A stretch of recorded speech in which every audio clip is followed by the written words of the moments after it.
Hello friends, welcome to my channel.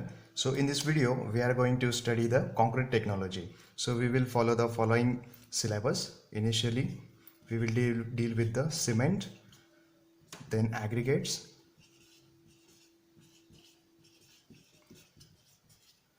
then concrete, and finally cement mortar.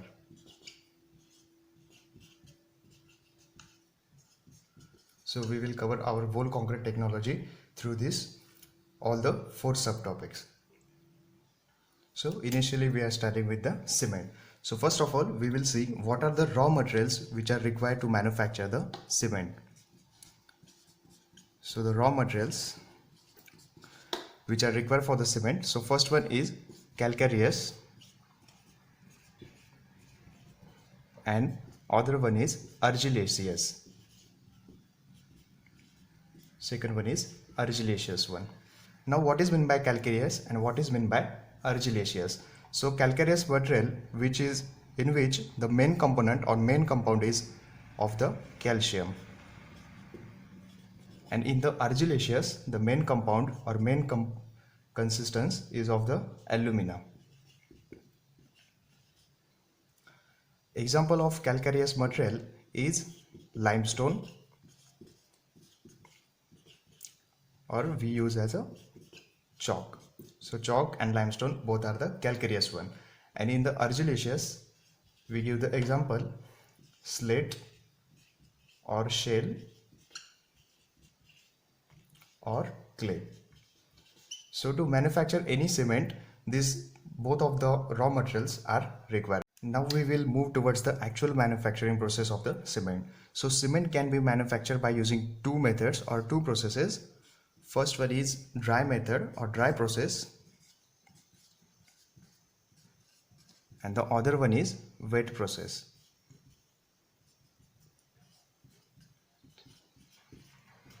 So first step is common for both of the methods, both of the processes, that is raw material. Raw material which is calcareous and argillaceous. The reason behind using the calcareous and argillaceous material, because calcareous gives the strength and argillaceous give the setting property. So that's why both of these raw materials are used. After getting the raw materials, next step is to get all the raw material into the crushers.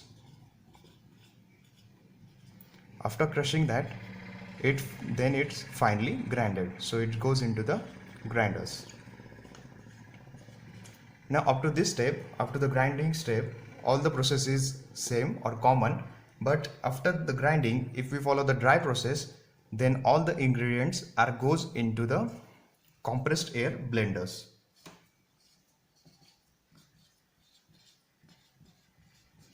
Compressed air blenders.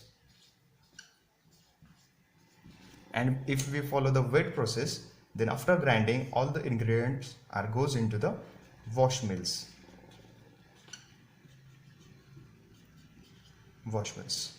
Okay, now whatever the out product which is came from the compressed air blenders are in the form of flakes,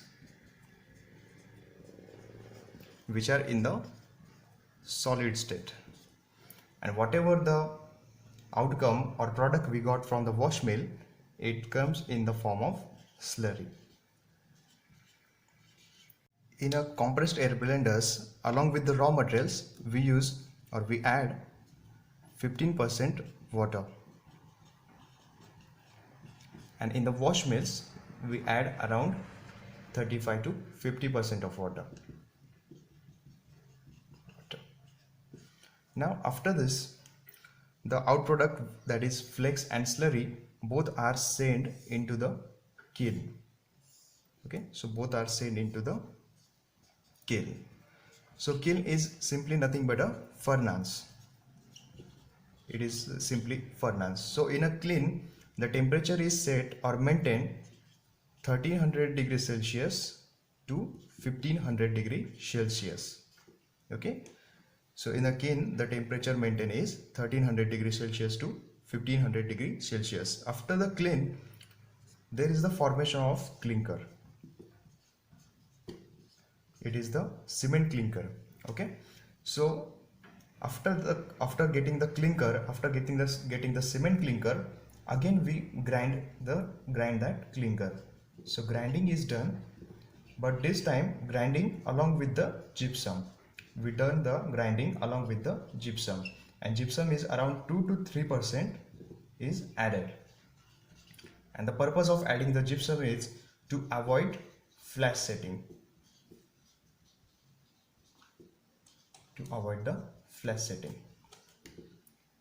Okay, so after grinding with the gypsum, the out product came. It is packed into the 50 kg cement bags. So it is packed into the 50 kg bag. So this is all about the manufacturing process of cement. So in the next video we will discuss about the chemical composition of the cement, Box compound of the cement, and various properties of the cement. So thank you so much for watching this video. Please like, share and subscribe to our channel. Thank you.